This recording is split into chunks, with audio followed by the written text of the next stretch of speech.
E41 Hindi और केन reporting समय पर ही स्पेयरिंग सुविधा पर पहुंच चुके थे और उपस्थिति रजिस्टर पर हस्ताक्षर भी कर चुके थे। अब उन्हें बस अपने दोस्तों और निर्धारित मैचों के आने का इंतजार था। रूई ने स्कोरबोर्ड पर नजर डाली। रैंक 1 के लिए 12 लोग बराबर थे। इन मार्शल अप्रेंटिस में वे 11 लोग शामिल थे जिनसे रूई को 11 दिनों की अवधि में लड़ना था और साथ ही खुद को 12वें प्रतियोगी के रूप में गिना गया। रूई ने सुविधा के चारों ओर नजर डाली। वह केन और खुद पर ध्यान महसूस कर सकता था। और यह सिर्फ उसके काले चेहरे या केन की स्थिति के कारण नहीं था। उन दोनों ने 60-60 जीत हासिल की और कोई हार नहीं हुई। सभी ने रैंक 1 के लिए बराबरी करने वालों पर अतिरिक्त ध्यान दिया। रूई की नज़र रैंकिंग पर पड़ी और उन्होंने ध्यान दिया कि बाकी सभी ने कैसा प्रदर्शन किया है। ओह, वह बुदबुदाया। केन ने उसकी ओर देखा। गेल 9वें स्थान पर है। रूई ने कहा। प्रभावशाली। खैर, वह मजबूत है। केन ने कहा। भले ही हमने उसे आसानी से हरा दिया हो। उन्होंने 53 जीत और 14 हारे थे, जिसका मतलब है कि वे शीर्ष 11 के बाहर केवल 2 लोगों से हारे थे जो रैंक 1 के लिए बराबर थे। शीर्ष 11 के बाहर, ये कहा जा सकता है कि वह अगले सर्वश्रेष्ठ के बहुत करीब थे। डेलन 15वें स्थान पर है। केन ने कहा। ये भी बुरा नहीं है। जहां तक विशुद्ध रक्षात्मक कौशल की बात है, तो उन्हें शीर्ष 3 में होना चाहिए। रूई ने सहमति जताई। उन दोनों ने रैंकिंग के बारे में चर्चा शुरू की और अंततः शीर्ष 11 के बारे में बात की, जो सबसे दिलचस्प और सबसे प्रासंगिक भी थे।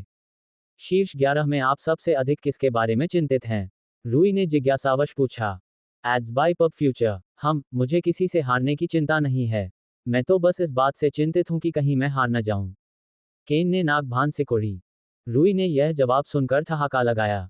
ठीक है, तो फिर आपको किसकी सबसे कम चिंता है? केन ने अपनी ठुड्डी खुजाई। मुझे ये स्वीकार करने में भले ही नफरत हो, लेकिन वह उन कुछ लोगों में से एक है जिनके बारे में मुझे सबसे कम चिंता है। उसकी आक्रामक शक्ति बेतुकी है। अगर वह मुझ पर साफ वार करने में कामयाब हो गई तो मैं वाकई मर सकता हूं। उसका शरीर गति, चपलता और गतिशीलता के लिए बनाया गया था। उसे बचाव के लिए प्रशिक्षित नहीं किया गया था। अगर उसने उस पर पूरी ताकत से वार किया होता। केन को ऐसी बात होने के विचार से ही घबराहट हुई। की शक्ति इतनी अधिक थी कि वह लगभग हर हरकत से हवा और जमीन को हिला देती थी। यहां तक कि नेल, जिसे अलौकिक शक्ति का वरदान प्राप्त था, जितनी शक्तिशाली नहीं थी। वह लगभग अपने आप में एक अलग ही लीग में थी। उसने रूई की ओर तीखी नजर से देखा। उसे मत बताना कि मैंने ऐसा कहा था। रूई जोर से हंस पड़ा। के साथ उसका रिश्ता सचमुच मनोरंजक था। तो, और कौन? उसने पूछा। तुमने कहा था कि कुछ में से एक। वह मार्शल साई को लड़का नेल है। केन ने कहा। मुझे नहीं पता कि मार्शल अप्रेंटिस बनने के 2 महीने बाद वह इतना मजबूत कैसे हो गया, लेकिन वह वाकई बहुत मजबूत है। और हाँ, बस इतना ही। केन ने कंधे उचका दिए। और किसी की नहीं। नहीं, एड्स बाय पब फ्यूचर, आपको यकीन है? हाँ, मैं किसी और मार्शल अप्रेंटिस के बारे में नहीं सोच सकता जो नेल और के अलावा मुझे हराने के लिए पर्याप्त मजबूत हो। उसने अतिशयोक्ति से कंधे उचकाए, रूई की ओर मुड़ने से पहले। क्यों, तुम्हारे दिमाग में कोई और है? हाँ, बहुत मजा किया। रूई ने बड़बड़ाते हुए केन NOWELL-BE-N.C ओम से शरारती हंसी अर्जित की। वे दोनों तब तक एक दूसरे से मजाक करते रहे जब तक कि मिलियाना और दलेन वहां नहीं आ गए और तुरंत उनके साथ समूह बना लिया। तुम तीनों ने तैयारी कर ली है? ने पूछा। यह अंतिम दौड़ है और यह हम तीनों के लिए सबसे कठिन होने वाली है। केन ने कंधे उचका दिए। ये तो वही है जो है। कोई बड़ी बात नहीं है। जितना संभव हो सके उतना तैयार। रूई ने उत्तर दिया। आज रूई को फीला गैरोन से लड़ना था। वह एक शक्तिशाली रेंज फाइटर है और मार्शल अकादमी में एक वरिष्ठ प्रशिक्षु है। वह पूरी अकादमी में सबसे मजबूत रेंज फाइटर थी, क्योंकि उसने एक बेतुकी हद तक रेंज का पीछा किया था। ये देखना वाकई आश्चर्यजनक था कि इस महिला के पास कितनी रेंज थी। वह 10 मीटर दूर से लोगों पर हमला कर सकती थी। उन्होंने ये कार्य एक अत्यंत उच्च स्तरीय तकनीक के प्रति समर्पित होकर किया, जिससे स्नायुबंधन की कंडीशनिंग के साथ साथ बाइसेप्स, ट्राइसेप्स और अन्य कंकालीय मांसपेशी समूहों के समयबद्ध एक साथ विस्तार के माध्यम से अंगों का स्पष्ट विस्थापन संभव हो सका। इससे न केवल उसे अतिरिक्त रेंज मिली, बल्कि अधिक शक्ति और गति भी मिली। ऐसा इसलिए था क्योंकि हमला ज्यादा दूरी पर तेज होता था। उसके प्रभाव बहुत तेज और विनाशकारी थे। हालांकि वे के स्तर की शक्ति के नहीं थे, लेकिन वह से बहुत कम खतरनाक नहीं थी। खास तौर पर यह देखते हुए कि की रेंज कमजोरी थी जबकि रेंज फीला की सबसे बड़ी ताकत थी। नेल और केन के बाद, वह उन लोगों में से एक थी, जिनसे रूई को सबसे ज्यादा सावधान रहना पड़ता था। कुछ परिस्थितियों में, वह संभवतः उनसे भी ज्यादा खतरनाक थी। आज वह उससे मुकाबला करेगा। और अगर वह हार गया, तो निश्चित रूप से प्रारंभिक मुकाबले में जीतने का उसका कोई भी वास्तविक मौका खत्म हो जाएगा। फेको एवी सेठ से लड़ना था, जो एक जहर उन्मुख मार्शल आर्टिस्ट था। रूई ने उसे पहले भी लड़ते देखा था और वह इस बारे में उत्सुक था कि जहर उन्मुख मार्शल आर्टिस्ट फे की क्षमता वाले पारंपरिक मार्शल आर्टिस्ट से कैसे निपटेगा। ये काफी दिलचस्प था क्योंकि यह लड़ाई शैली उन लड़ाई शैलियों में से एक थी जिसके खिलाफ उसके पिछले जीवन का ज्ञान सबसे कम उपयोगी था। केन को सहरकाल से मुकाबला करना था, जो एक मजबूत ऑलराउंडर है। अब इस मैच में रूई की दिलचस्पी थी, वह देखना चाहता था कि एक मजबूत ऑलराउंडर केन से कैसे निपटता है। इससे उसे केन के खिलाफ क्या काम आया और क्या नहीं, इस बारे में बहुत उपयोगी डेटा मिलेगा और उन्हें उनकी लड़ाई से पहले अंतिम तैयारियों में मदद मिलेगी। दूसरी ओर नेल को हैवर मैंडेलीव का सामना करना था, एक दुर्लभ संतुलन केंद्रित विशेषज्ञ। वह एक अविश्वसनीय रूप से अनोखे तरीके से लड़ता था जो सर्वोच्च लचीलेपन के साथ संतुलन की असाधारण भावना पर निर्भर करता था। रूई को यह जानने की उत्सुकता थी कि दोनों एक दूसरे से कैसे लड़ेंगे। शुक्र है कि प्रथम श्रेणी के मार्शल आर्टिस्टों की कोई भी लड़ाई एक साथ नहीं थी, इसलिए रूई उन सभी का अवलोकन करने में अपना समय ले सका। प्रशिक्षु रूई क्वारियर, एक कर्मचारी ने उसे पुकारा, जिससे वह अपनी कल्पना से बाहर आ गया। आपकी निर्धारित लड़ाई जल्द ही शुरू होने वाली है, कृपया निर्धारित रिंग के पास प्रतीक्षा करें। जरूर, रूई ने सिर हिलाया। ठीक है, बाद में मिलते हैं। रूई ने उसे शुभकामनाएं देने के बाद छोड़ दिया। जब वह रिंग में पहुंचा, तो उसने फीला गैरोन को रिंग में इंतजार करते देखा। वह भूरे बालों और आंखों वाली एक लंबी और दुबली महिला थी। उसकी आभा भारी थी और वह उन कुछ मार्शल प्रशिक्षुओं में से एक थी जो उसकी आदिम इंद्रियों को भय से झकझोर सकती थी। इंतजार के लिए क्षमा करें, उसने मित्रतापूर्ण मुस्कान के साथ कहा। कोई समस्या नहीं, उसने शांति से उत्तर दिया। अपना रुख अपनाओ, पर्यवेक्षक ने निर्देश दिया। फीला ने सबसे विचित्र मुद्रा अपनाई जो रूई ने अपने जीवन में कभी नहीं देखी थी। उसका दाहिना हाथ पीछे की ओर चला गया, उसका हाथ उसके पीछे लटक रहा था। उसका बायां हाथ उसके दाहिने बगल के नीचे दाईं ओर चला गया, मानो वह खुद को गले लगाने की कोशिश कर रही हो।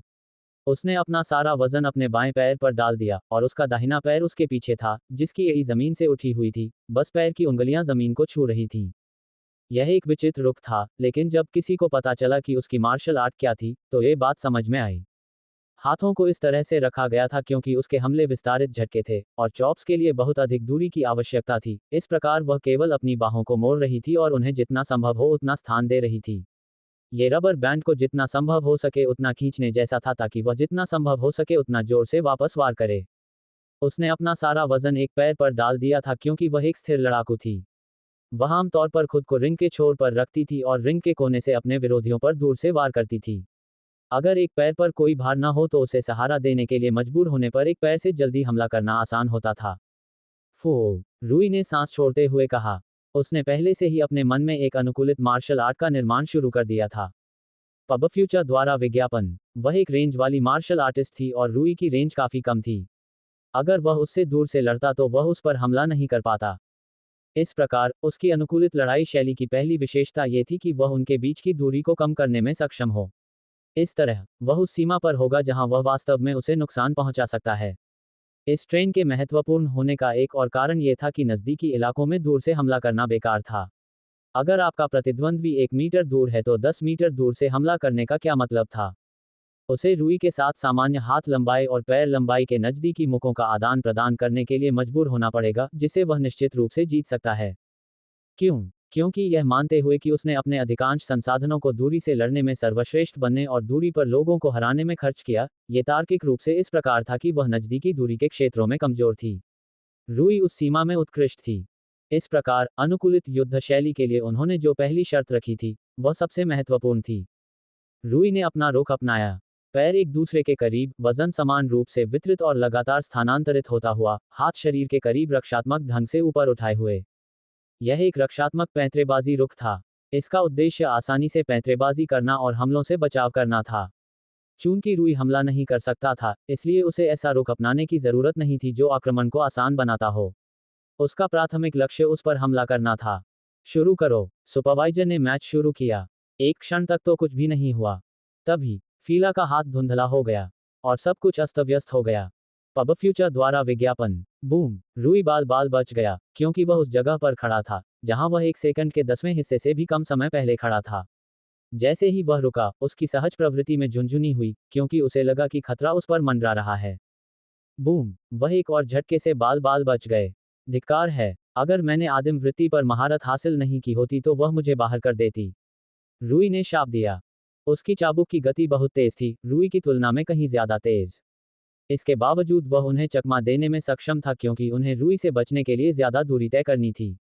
लेकिन जहां तक कच्ची गति की बात है, वे लगभग केन जितनी तेज थीं, हालांकि वे बहुत कम तरल और लचीली थीं। इसके अलावा जब वे खींचते थे तो वे पतले हो जाते थे, जिससे उन्हें नंगी आंखों से देखना मुश्किल हो जाता था। NO12 बीग जन डॉट सी ओम। बूम। रूई एक तरफ घूम गया क्योंकि उसके बाल बिखर गए थे। उस समय वह उसे लगभग पकड़ ही चुकी थी। Boom boom boom. Bilaspur woman gets rich with this AI powered stock analysis tool. AI trading assistant, accurate stock analysis at your fingertips. हर बार जब वह उसके करीब आने की कोशिश करता तो वह तेज और शक्तिशाली वार करती और उसका रास्ता काट देती। उसकी टाइमिंग और प्लेसमेंट शानदार थी। रूई बता सकती थी कि उसे लोगों को उसके खिलाफ नजदीक आने से रोकने का बहुत अनुभव था। रूई समझ सकती थी कि वह बिना किसी नुकसान के इतनी दूर तक कैसे पहुंच गई। ज्यादातर मार्शल अप्रेंटिस उसे हरा नहीं पाएंगे। वह छलांग लगाकर दूर चला गया और फिर रुककर उनके बीच की दूरी बढ़ा दी। उसने उस पर हमला नहीं किया। तो उसकी एक सीमा है, रूई ने कहा। उन्होंने अपनी अनुकूलित लड़ाई शैली को फिर से तैयार करने का अवसर लिया। एक और विशेषता जो उसकी मार्शल आर्ट में होनी चाहिए थी, वह थी उसके प्रतिबंधात्मक हमलों के बावजूद दूरी को कम करने में सक्षम होना। इसका मतलब या तो उनसे बचना था या उन्हें सहना था। दोनों ही तरीके व्यवहार्य थे, प्रश्न ये था कि कौन सा तरीका सबसे कम जोखिम वाला था और जीतने की संभावना सबसे अधिक थी। वह समानांतर चाल, संतुलित दिशा, प्रेत कदम और आदिम प्रवृत्ति के साथ चकमा देने वाली घुसपैठ कर सकता था, या फिर वह समानांतर चाल, संतुलित दिशा, आंतरिक विचलन, लोचदार बदलाव और तीव्र धार के साथ स्थायी घुसपैठ के लिए भी ऐसा कर सकता है। अपना रुख अपनाने से पहले उन्होंने वॉइड एल्गोरिथम में चर और पैरामीटर्स को इनपुट किया। दोनों ही बातें हैं। घुसपैठ के लिए खुद को तैयार करने से पहले उसने धीरे से कहा। उसने गहरी सांस ली और छोड़ी। उसने अपने शरीर को शांत किया और अपने मन को एकाग्र किया। उसकी एकाग्रता और अधिक गहरी होती गई, जब तक सब कुछ गायब नहीं हो गया। वह केवल अपना लक्ष्य ही देख पा रहा था। फीला ने अपने दांत पीस लिए क्योंकि रूई द्वारा बनाया जा रहा दबाव आसमान छूने लगा था। उसे समझ में नहीं आ रहा था कि कोई इतना छोटा आदमी, जो सिर्फ 2 साल से भी कम समय से मार्शल अप्रेंटिस रहा हो, इतना वजन कैसे बढ़ा सकता है। उसने रूई की नकल करते हुए अपना रुख अपनाया और दोनों एक बार फिर आमने सामने हो गए। युद्ध का दूसरा चरण शुरू होने वाला था। फो। रूई ने सांस छोड़ी। अगले ही क्षण उसकी मांसपेशियां तनी हुई थीं और वह अधिक से अधिक ऊर्जा एकत्रित कर रहा था तथा आक्रमण के लिए तैयार हो रहा था। थोड़ा सा, वह उसकी ओर दौड़ा। फिर भी, जैसे ही वह काफी करीब पहुंचा, बूम, हूश, एक शक्तिशाली कोड़ा उस पर पड़ा और वह गायब हो गया। एक छलावा। फीला को एहसास हुआ, वह उसके हमलों को गुमराह करने के लिए छल कपट का प्रयोग कर रहा था, जिससे वह उनसे बच सके। यह एक विशेष रूप से प्रभावी समाधान था क्योंकि फीला को इतनी दूरी से अपने लक्ष्यों पर हमला करने के लिए पूर्वानुमानित उपायों पर निर्भर रहना पड़ता था। इसका मतलब है कि उसके खिलाफ छल करना विशेष रूप से प्रभावी था। उसने तुरंत हमले तेज कर दिए। Boom boom boom. रूई मुश्किल से खुद को बचाने में कामयाब रहा क्योंकि उसके चारों ओर 3 धमाके हुए। उसने हैरानी से उसकी तरफ देखा। अरे, वह एक साथ दोनों हाथों और पैरों का इस्तेमाल कर रही है। रूई को एहसास हुआ, इसका मतलब था कि हमलों की संख्या 3 गुनी हो गई थी। तीनों अंगों का एक साथ इस्तेमाल करके, वह किसी भी समय 3 अलग अलग दूरी से हमला कर सकती थी। इस प्रकार, भले ही पहला चाबुक छल के कारण चूक गया हो, लेकिन दूसरा या तीसरा निस्संदेह उस पर हमला करेगा। पब फ्यूचर द्वारा विज्ञापन। बूम बूम पाव। तीसरा चाबुक सीधे रूई पर पड़ा और उसे पीछे धकेल दिया। ये रणनीति कारगर थी, लेकिन इसमें कुछ सावधानियां भी थीं। हमलों की संख्या बढ़ाकर उसे प्रत्येक हमले की मारक क्षमता कम करनी पड़ी। इससे हमलों का सामना करना ज्यादा व्यवहारिक समाधान बन गया। रूई एक बार फिर उसकी ओर दौड़ी। Boom boom. पहले 2 हमलों में तो वह बच निकला, लेकिन तीसरा हमला उस पर होने वाला था। पाव। आगे बढ़ने से पहले उन्होंने प्रभाव को कम करने के लिए इन डाइवर्जेंस, अक्यूट एज और इलास्टिक शिफ्ट का उपयोग किया। बूम बूम, हूश, पाव। वह चाबुक के एक और सेट से आगे निकल गया और भी अधिक प्रगति की। सावधानी से यह चुनकर कि कब छल करना है और कब सहना है, वह इन दोनों तरीकों के संयोजन का उपयोग करने में सक्षम था ताकि उसके और फीला के बीच की दूरी को कम किया जा सके। Boom boom, whoosh, pow. Ads by pub future. इस बार उन्होंने अपनी रक्षात्मक तकनीकों का सही समय पर प्रयोग किया, जिससे उन्हें किसी प्रकार का दर्द या क्षति नहीं हुई। वह सिर्फ 5 मीटर दूर था। उसके पास केवल एक आखिरी मौका था। यदि रूई ने अंतिम बाधा पार कर ली, तो उसकी चाबुक की मारक क्षमता इतनी कम हो जाएगी कि वे सामान्य गति और संवेग प्राप्त नहीं कर पाएंगे। Boom boom boom. रूई ने छल किया, दो चाबुकों को लक्ष्य से दूर फेंक दिया, अपनी सुरक्षा को बढ़ाया और अपनी सभी रक्षात्मक तकनीकों के साथ अंतिम चाबुक पर हमला किया। शिट, उसके पास गाली देने का भी समय नहीं था। बैम। रूई ने अपनी पैंतरेबाजी तकनीकों के साथ उस पर हमला किया, गति प्राप्त की और फ्लोइंग कैनन से उस पर हमला किया।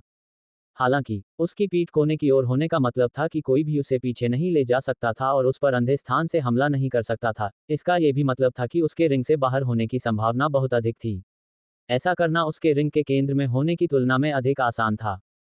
जैसा कि पूर्वानुमान लगाया गया था, नजदीकी स्थानों पर उसकी क्षमताएं सीमित थीं और उसके पास रूई के सबसे शक्तिशाली हमलों में से एक से निपटने के लिए आवश्यक तकनीकें नहीं थीं। हूश। हमले से वह उछलकर जमीन पर गिर पड़ी। विजेता, रूई क्वारियर। पर्यवेक्षक ने तुरंत घोषणा की। Ads by pub future. फू। उसने राहत भरी सांस छोड़ी। अभी 10 और लड़ाइयां बाकी हैं। वह इस बात से काफी संतुष्ट था कि वह फीला को आसानी से हरा सकता था, खासकर बिना अपने ट्रम्प कार्ड का इस्तेमाल किए। इससे उसे और अधिक आत्मविश्वास मिला कि अगर वह पूरी ताकत से आगे बढ़े और अपने पास मौजूद सभी तकनीकों का इस्तेमाल करे तो वह उन लोगों से मुकाबला कर पाएगा जिनके बारे में वह सबसे ज्यादा चिंतित था। अच्छी लड़ाई थी। रिंग से बाहर निकलने के बाद रूई ने उससे हाथ मिलाने की पेशकश की थी। तुम काफी मजबूत थी। जैसे तुम थे। उसने भी उसके इशारे का जवाब दिया। अब जब तुमने मुझे हरा दिया है तो प्रतिनिधि के रूप में चुने जाने की मेरी संभावनाएं लगभग खत्म हो गई हैं। बेहतर होगा कि तुम जीत जाओ। मैं ऐसा करना चाहता हूँ। रूई मुस्कुराए। अपने मित्रों के पास लौटने से पहले उसने उससे विदा ली। अच्छी लड़ाई थी, केन ने कहा। वह साफ था। फे ने सहमति जताई। धन्यवाद, रूई ने जवाब दिया, कायाकल्प और उपचार औषधि का सेवन करते हुए फे की ओर देखने से पहले। आप अगले हैं, है ना? उसने सिर हिलाया। मेरा मैच जल्द ही शुरू होने वाला है, इसलिए मुझे शायद चलना चाहिए। रूई ने सिर हिलाया। उसे एक अन्य रैंक 1 फाइटर का सामना करना था, एवी सेठ। रूई को इस लड़ाई के परिणाम में विशेष रूप से दिलचस्पी थी क्योंकि एवी सेठ एक मार्शल आर्टिस्ट था जिसकी मार्शल आर्ट जहर पर केंद्रित थी। ऐसा नहीं है कि उसने जहर आधारित मार्शल आर्ट नहीं देखी थी, बस उसने इसे उच्च स्तरों पर नहीं देखा था। उसे नहीं लगता था कि फे हारेगी जब तक कि वह लापरवाह न हो, इसलिए वह ये देखने के लिए उत्सुक था कि एवी कैसे लड़ता है और फे की क्षमता वाले किसी व्यक्ति के खिलाफ वह क्या करेगा। रूई और बाकी लोग उसे दिए गए रिंग में पहुंच गए और देखते ही देखते रह गए। अवी के बाल लंबे लाल थे, उसका कद बहुत बड़ा नहीं था और न ही बहुत दुबला पतला, वह बिल्कुल तटस्थ था। रूई का ध्यान उसके हाथों पर गया। वे विचित्र थे, कम से कम इतना तो कहा ही जा सकता है। उसके नाखून विचित्र और बैंगनी थे, मानो वे नेक्रोसिस से गुजर रहे हों। कुछ विशेष कंडीशनिंग। रूई को एहसास हुआ। उसके मन में कोई संदेह नहीं था कि अवी ने कुछ विशेष कंडीशनिंग प्रशिक्षण लिया था जिसके कारण उसके पास अजीब शारीरिक विशेषताएं थीं, इसमें कोई संदेह नहीं था कि यह उसकी विशेषता से भी जुड़ा था। मानव शरीर स्वाभाविक रूप से जहर पैदा नहीं करता। जहर उन्मुख मार्शल आर्ट के अस्तित्व में आने के लिए मार्शल आर्टिस्ट में कुछ हद तक मानवीय बदलाव की जरूरत होती है, अन्यथा कोई व्यक्ति जहर उन्मुख मार्शल आर्ट का उपयोग करने में सक्षम नहीं होगा। रूई को संदेह था कि उसके हाथों को या तो जहर बनाने या उसे जमा करने के लिए संशोधित किया गया था। बैंगनी रंग संभवतः जहर की मौजूदगी के कारण था। इसका मतलब था कि फे को हर कीमत पर इससे बचना चाहिए। उसने उसकी तरफ देखा, उसके हाथों के प्रति उसकी तरफ से कुछ हद तक सावधानी महसूस की। वह बहुत जल्दबाजी नहीं कर सकती थी, नहीं तो उसे जहर के एक शक्तिशाली रूप से नीचे गिरा दिया जाएगा। अपना रुख अपनाओ, पर्यवेक्षक ने निर्देश दिया। मैच शुरू होने वाला था। ने अपना पारंपरिक रुख अपनाया। उसकी दाहिनी हथेली उसकी कमर पर टिकी हुई थी, उल्टी। उसकी बाईं हथेली उसके प्रतिद्वंद्वी की ओर थी, उसके पैर झुके हुए थे, समान रूप से उसके वजन को सहारा दे रहे थे। अवी ने अपनी उंगलियां फे की ओर करके खुली हथेली वाली मुद्रा अपनाई। ये पृथ्वी से विंग चुन मुद्रा जैसा लग रहा था। शुरू करो, सुपरवाइजर ने मैच शुरू किया। अवी तुरंत फे की ओर बढ़ा और उसने हथेली से वार किया। फे ने बस पीछे हटकर उसके हाथों से किसी भी तरह का संपर्क होने से बचा लिया। हूश। उसने साइड स्टेप करके पाम जैब को टाल दिया। वह असामान्य रूप से निष्क्रिय हो रही है। डेलन ने टिप्पणी की। वह उसके जहर से सावधान है। वह उससे आसानी से संपर्क नहीं बनाना चाहती। रूई ने कहा। हालांकि वह बचने में बहुत खराब है। केन ने कहा। वह बस भाग रही है और जगह छोड़कर इससे बच रही है। आखिरकार उसके पास जगह खत्म हो जाएगी। फे को इस बात का एहसास था और शीघ्र ही उसने अपना दृष्टिकोण बदल दिया। पाव। अवी के पाम जैब से बचने के बाद उसने हल्का जैब लगाया। वह पीछे खिसक गया, मुश्किल से बचाव कर पाया। फे ने जानबूझकर जैब को जितना संभव हो सके उतना छोटा और तेज बनाया था। वह एवी के शरीर के साथ अपने संपर्क की मात्रा को कम करना चाहती थी, भले ही इसके लिए उसे शक्ति की कीमत चुकानी पड़े। हूश। उसने बस अपनी हथेली से उस पर वार करने की कोशिश की। पाव। वह उसे हथेली से हमला करके पटकने में सफल रही, जबकि वह समय रहते बड़ी मुश्किल से एक गार्ड को बचाने में कामयाब रहा था। हूंश पाव, हूंश पाव, हूंश पाव पाव पाव। जैसे जैसे फे इस लड़ाई शैली की आदी होती गई, वह अधिक सहज और सहज होती गई। पहले तो वह आशंकित थी, लेकिन लड़ाई आसानी से होने लगी। बहुत सहजता से रूई ने भौहें सिकोड़ी। क्या यह आदमी वाकई रैंक 1 मार्शल आर्टिस्ट था? उसके हमले इतने आसान थे कि उनसे बचा जा सकता था, और उसका बचाव बहुत कम था। वह फे के हथेली के हमलों का सामना नहीं कर पाएगा। Ads by pub future. उसे समझ में नहीं आ रहा था कि अभी पिछले 19 दिनों में एक भी बार कैसे नहीं हारा। जैसे ही वह सोच रहा था कि वह क्या खो रहा है, उसने फे के साथ कुछ अजीब बात देखी। उसकी बाहों में क्या है? केन ने भौहें सिकोड़ते हुए पूछा। वे लड़खड़ा रही हैं। रूई की आंखें खुली हुई थीं क्योंकि उसने ज्यादा ध्यान दिया था। फे की अभिव्यक्ति भी चिंता और भ्रम में बदल गई थी। उसे अपनी बाहों को अपने रुख में रखने के लिए गंभीर प्रयास करना पड़ा। मुझे मत बताओ। रूई को एहसास हुआ, सिर्फ उसकी उंगलियों के सिरे ही नहीं थे, उसकी पूरी बांह जहर से भरी हुई थी। फे ने हर वार में लगातार अपने गार्ड पर वार किया, ये जानबूझकर किया गया था। इससे ये स्पष्ट हो गया कि बेहतर विकल्प होने पर भी वह हमेशा गार्ड क्यों रखता था। यद्यपि ऐसा लग रहा था कि फे ही उस पर हमला कर रहा था, परंतु वास्तव में जब भी फे अपना बचाव करता था, वह उस पर हमला कर देता था। रूई ने अभी तक जहर के मामले में सही मानसिकता नहीं अपनाई थी, क्योंकि उसे मार्शल आर्ट और तकनीकों के इस क्षेत्र में अनुभव और अज्ञानता नहीं थी। लेकिन उसे एहसास हुआ कि यह प्रयोग काफी शक्तिशाली था। अगर उसकी पूरी भुजाएं जहर से ढकी हुई थीं, तो इसका मतलब था कि उसके पास हमला करने के लिए अविश्वसनीय रूप से विशाल क्षेत्र था। उसे अपने प्रतिद्वंद्वी को जहर देने के लिए बस उसके साथ संपर्क बनाने की जरूरत थी। इसके अलावा इस जहर को शरीर में निगलने या इंजेक्ट करने की जरूरत नहीं थी। फे ने सिर्फ उसकी त्वचा के संपर्क में आने की कोशिश की थी। फिर भी जहर ने उसके पूरे हाथ को प्रभावित करना शुरू कर दिया था। इसका मतलब था कि जहर की पैठ बहुत ज्यादा थी और यह कम समय में ही प्रदर्शन मापदंडों को प्रभावित करना शुरू कर देगा। उंगलियों के पोरों ने हमारा ध्यान खींचा और अवचेतन रूप से हमें यह मानने पर मजबूर कर दिया कि यह एकमात्र जहरीला क्षेत्र है। केन समझ गया। ठीक है, रूई ने सहमति जताई। इससे कोई फर्क नहीं पड़ता कि उसके नाखून जहरीले हैं या नहीं। उनका असली उद्देश्य एक लालच है। अचानक उनका ध्यान उस ओर गया जब फे ने अवी पर हमला किया। Boom boom boom. केन ने घबराकर अपनी आंखें सिकोड़ लीं। वह उस पर शक्तिशाली हमले क्यों कर रही है? क्या उसे एहसास नहीं है कि क्या हो रहा है? उसने जरूर ऐसा किया है। रूई को इस बारे में कोई संदेह नहीं था। फे एक बुद्धिमान योद्धा था। ये सही कदम है। ऐसा कैसे? क्या इससे जहर का असर और तेज नहीं हो जाएगा? केन ने भौहें सिकोड़ी। हाँ, लेकिन रूई ने आगे कहा, यह उसका एकमात्र विकल्प है। जहर का असर अभी अभी हुआ है, जिसका मतलब है कि अभी तक उसका असर नहीं हुआ है, लेकिन समय बीतने के साथ साथ यह उसे और भी ज्यादा कमजोर कर देगा। समय के खिलाफ दौड़ ऐसी दौड़ है जिसमें वह हार जाती। मैं समझ गया, केन ने धीरे से कहा। तो वह उसे जितना हो सके उतनी जोर से पीटना चाहती थी ताकि लड़ाई जल्द से जल्द खत्म हो जाए। रूई ने सिर हिलाया। क्या यह अधिक समझदारी नहीं होगी कि उसके शरीर के उन हिस्सों पर हमला किया जाए जो उसकी भुजाओं द्वारा सुरक्षित नहीं है?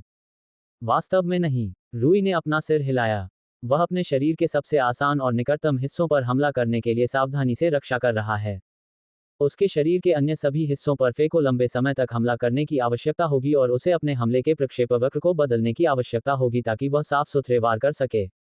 ये बहुत मुश्किल है क्योंकि उसकी भुजाएं आंशिक रूप से अक्षम हैं। इसके अलावा अधिक दूरी का मतलब है अधिक समय सीमा जो एवी को उसे किसी भी तरह से जहर देने के लिए पर्याप्त है। या तो अपनी भुजाओं से या अपने नाखूनों से। इसके अलावा उसके शरीर के बाकी हिस्सों में भी जहर हो सकता है। शायद अगर उसे पहले से ही जहर नहीं दिया गया होता तो ये योजना अधिक व्यवहार्य हो सकती थी, लेकिन उसकी वर्तमान स्थिति में उसे इस लड़ाई को जल्दी खत्म करने की जरूरत है। Boom boom boom. रूई उसकी हताशा और दृढ़ संकल्प को समझ सकता था। ये देखकर कि अभी उसके जैसी क्षमता वाले किसी व्यक्ति को कितनी दूर तक धकेल सकता है, उसे अब उसकी योग्यता पर कोई संदेह नहीं था। रूई आसानी से देख सकता था कि वह उस हास्यास्पद जहर से कैसे छोटे मोटे लोगों को हरा सकता है। हालांकि इसका मतलब यह नहीं था कि उनके लिए यह आसान था। एवी ने अपने दांत पीसते हुए जान बचाने की कोशिश की। हालांकि उसकी योजना काम कर रही थी, लेकिन उसने कम करके आंका था कि फे के पूरे दमखम वाले वार कितने बेतुके ढंग से शक्तिशाली थे। यहां तक कि शुरुआत में उसने जो हल्के वार किए थे, वे भी पूरे मुकाबले में उसे मिले किसी भी वार से ज्यादा शक्तिशाली थे। नवंबर LBJNN। ये पूर्ण शक्ति वाले प्रहार विनाशकारी थे। बूम, दरार। उसकी बाहों में पहले से ही हेयरलाइन फ्रैक्चर और कुछ साफ दरारें थीं। उसने उसकी कलाई को पूरी तरह से खराब कर दिया और उसकी पूरी बाहें बैंगनी हो गईं, और यह उसके जहर की वजह से नहीं था। Boom boom. फे ने एवी पर अविश्वसनीय हमलों की झड़ी लगा दी, क्योंकि एवी अपने पैरों पर खड़ा होने के लिए संघर्ष कर रहा था। उसकी भुजाएं पहले से ही टूटी हुई थीं और अब नुकसान सिर्फ उन तक सीमित नहीं रह गया था। चूंकि उसकी भुजाएं टूट चुकी थीं, इसलिए वे अब उसके शरीर के बाकी हिस्सों की प्रभावी रूप से रक्षा करने में सक्षम नहीं थीं। उसकी पसलियां, जोड़ और मांसपेशियां सभी झटके से हिल रही थीं। उसके शरीर में अंदरूनी रक्तस्राव के कारण उसे खून की खांसी भी होने लगी थी। वह अधिक समय तक नहीं टिक सकेगा। आखिर उसमें कितनी शक्ति है? उसने कोसा, प्रार्थना करते हुए कि वह जल्दी ही समाप्त हो जाए। उनकी प्रार्थनाएं स्वीकार हुईं। अचानक उसका हमला रुक गया और उसकी बाहें नीचे गिर गईं और वे स्वतंत्र रूप से लटकने लगीं। उसकी गोरी त्वचा ने एक बीमार सा गहरा रंग ले लिया था। समय पूरा हो गया था। खत्म हो गया। उसकी शक्तिशाली हथेलियां विफल हो गई थीं।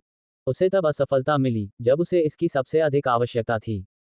अवी की आंखें चमक उठीं। फिर भी जैसे ही उसने खुद को उसकी ओर फेंका, पब फ्यूचर द्वारा विज्ञापन, धमाका, आह! जैसे ही उसकी लात उसके क्षत विक्षत शरीर में घुसी, उसे खून की खांसी हुई। पाव! एक तेज लात उसके जबड़े पर लगी, जिससे उसका दिमाग हिल गया। मानव मस्तिष्क अजीब था, यह अक्सर सबसे बुनियादी अनुमान लगाने में विफल रहता था। यह अक्सर बुद्धि के बाहर कई कारकों के कारण होता था। सशर्त जड़ता, जब कोई असामान्य चीज इतनी सामान्य हो जाती है कि लोग भूल जाते हैं कि यह पहले कभी असामान्य थी। सस्पेंस भरे क्षणों की गर्मी में तीव्र भावनाओं ने भी मनोवैज्ञानिक अंधे धब्बे पैदा किए। अवी के लिए, और शायद बहुत सारे दर्शकों के लिए, ये दोनों ही थे। पिछले 2 सालों में किसी ने भी फे को किक मारते नहीं देखा था। यह एक अनसुनी घटना थी और ऐसी घटना जिसके बारे में ज्यादातर लोग सोच भी नहीं सकते। उस उच्च तीव्रता वाली स्थिति में, जब फे की दुर्जेय हथेलियां और भुजाएं ढह गईं, तो उसने तुरंत अविश्वसनीय आनंद और आत्मविश्वास महसूस किया। उस क्षण, वह ये समझने में असफल रहा था कि, अरे, हो सकता है कि वह अपनी उन पूरी तरह कार्यात्मक टांगों का उपयोग मुझे लात मारने के लिए कर सकती है। अगर कोई और होता, तो शायद वह अपनी सावधानी नहीं छोड़ता और इस तरह से भागता हुआ नहीं आता। लेकिन फे की कमजोरी, या जिसे वह उसकी कमजोरी समझता था, वह उसकी ही निकली। उसकी क्षत विक्षत हालत, तथा जबड़े पर अंतिम जोरदार लात से उसका मस्तिष्क हिल गया, जिससे उसे तत्काल मस्तिष्क आघात पहुंचा। गिरना, वह बेहोश होकर पत्थरों के थैले की तरह जमीन पर गिर पड़ा। पब फ्यूचर द्वारा विज्ञापन, एवी सेठ हार गए थे। नवंबर LBJNN। सिर्फ मैच ही नहीं, बल्कि प्रतिनिधि के रूप में चुने जाने की उनकी संभावनाएं भी महत्वपूर्ण हैं। कई सेकंड तक वहां सन्नाटा छाया रहा। डब्ल्यू विजेता, फे डुलहान। सुपरवाइजर ने अपना सिर हिलाया, अपनी कल्पना से बाहर आया। वह इतना तल्लीन था कि वह भूल गया था कि उसे कोई काम करना है। फे को सांस लेने में तकलीफ हो रही थी। यहां तक कि उसकी गर्दन के पास की त्वचा भी गोरी से गहरे रंग की हो गई थी और उसकी बाहें पूरी तरह से रंगी हुई थीं। जहर अपना असर दिखा रहा था और एवी पर अपना अंतिम हमला शुरू करने के बाद वह अनगिनत बार इसके संपर्क में आ चुकी थी। वह अपने दोस्तों के पास भी नहीं लौटी। मेडिकल टीम ने उसे तुरंत अस्थायी सेक्शन में पहुंचाया और उसे अलग अलग रंगों की कई दवाइयां दी। बेशक, अकादमी को उन सभी तकनीकों के बारे में पता था जो छात्र खरीदते हैं, क्योंकि वही थे जिन्होंने उन्हें सबसे पहले बेचा था। वे सभी परिणामों के लिए अच्छी तरह से तैयार थे, जिसमें एवी सेट की जहर तकनीक भी शामिल थी। जल्द ही, उसकी त्वचा ने अपना मूल रंग बरकरार रखा, और कायाकल्प औषधि के बाद वह पुनः अपने पैरों पर खड़ी हो गई तथा स्फूर्ति महसूस करने लगी। शानदार लड़ाई फे, रूई ने उसकी तारीफ की। वह बहुत जोरदार था, केन ने कहा। वह ये स्वीकार करने से खुद को नहीं रोक सका कि उसने बहुत बढ़िया मुकाबला किया। वह भी करीब था, डेलन ने कहा। फे ने सिर हिलाया। शुक्र है कि मैं आखिरी किक मारने में कामयाब रहा, जो कि पहले की गई क्षति के साथ मिलकर उसे काम करने से रोकने के लिए पर्याप्त था। तुम्हारी बाहें कैसी हैं? मिलियाना ने चिंता से पूछा। आह! फे ने उनकी ओर देखा। वे ठीक हैं। मेडिकल टीम ने मुझे डिटॉक्स पोशन पिलाया जिससे मेरे सिस्टम से जहर बाहर निकल गया। मैं अब बिल्कुल ठीक हूँ। सुनकर अच्छा लगा। रूई ने सिर हिलाया। अगर वह अपने अगले मुकाबलों में अपने चरम पर नहीं होती तो वह वाकई निराश हो जाता। जब वह कमजोर अवस्था में होती तो उसे हराने में उसे कोई परेशानी नहीं होती। इससे वह किसी भी चिंता को दूर कर सकता था और आने वाले दिनों में जब वे अंततः लड़ेंगे तो उसके खिलाफ पूरी ताकत से लड़ सकता था। केन की बारी आने से पहले उन्होंने थोड़ी बातचीत की। प्रशिक्षु केन अर्नकार, एक कर्मचारी ने उसे संबोधित किया। आज के लिए आपकी निर्धारित लड़ाई जल्द ही शुरू होगी। कृपया तुरंत निर्धारित रिंग पर प्रतीक्षा करें। हाँ, करूंगा। केन ने सिर हिलाया। ठीक है दोस्तों, बाद में मिलते हैं। वह शुभकामनाएं देकर चला गया। केन की लड़ाई शुरू होने ही वाली थी कि चारों ने रिंग में प्रवेश किया। केन और उनके प्रतिद्वंद्वी पहले से ही रिंग में थे। तुम लोगों को क्या लगता है कौन जीतेगा? फे ने सहरकाल की ओर देखते हुए पूछा। केन, रूई ने बिना किसी हिचकिचाहट के जवाब दिया। केन के हारने की कल्पना करना कठिन है। डेलन ने सहमति जताई और मिलियाना ने सिर हिलाया। प्रारंभिक प्रतियोगिता की शुरुआत में उनके चौंकाने वाले प्रदर्शन ने सभी पर गहरी छाप छोड़ी थी। डेलन और मिलियाना पहले ही उससे लड़ चुके थे और बुरी तरह हार गए थे। दूसरी ओर फे और रूई ने अभी तक ऐसा नहीं किया था और उन्हें नहीं लगता था कि जीत बेहद मुश्किल से कम होगी। अपना रुख अपनाओ, पर्यवेक्षक ने निर्देश दिया। सहरकाल एक मजबूत वरिष्ठ मार्शल अप्रेंटिस थी, जो एक ऑलराउंडर मार्शल आर्ट थी। उसने एक तटस्थ रुख अपनाया, अपनी भुजाओं को समान रूप से रक्षात्मक और आक्रामक रूप से रखते हुए अपने वजन को दोनों पैरों के बीच समान रूप से संतुलित किया और उनके बीच 1 फुट की दूरी रखी। सर्वोत्कृष्ट तटस्थ रुख। यह एक ऐसा रुख था जिसे रूई खुद अक्सर इस्तेमाल करते थे जब उन्हें अपने प्रतिद्वंद्वी के बारे में जानकारी की कमी होती थी। केन ने इसके बजाय बेपरवाही से अपने शरीर और हाथों को आराम दिया, दोनों पैरों के बीच हल्के से उछलते हुए। यह एक ऐसा रुख था जो उसके जैसे कठोर रुख से कहीं ज्यादा पैंतरेबाजी के लिए उपयुक्त था। इस रुख में वह किसी भी दिशा में बहुत तेजी से शीर्ष गति में प्रवेश करने में सक्षम होगा। शुरू करो, सुपरवाइजर ने हाथ हिलाकर मैच शुरू कर दिया।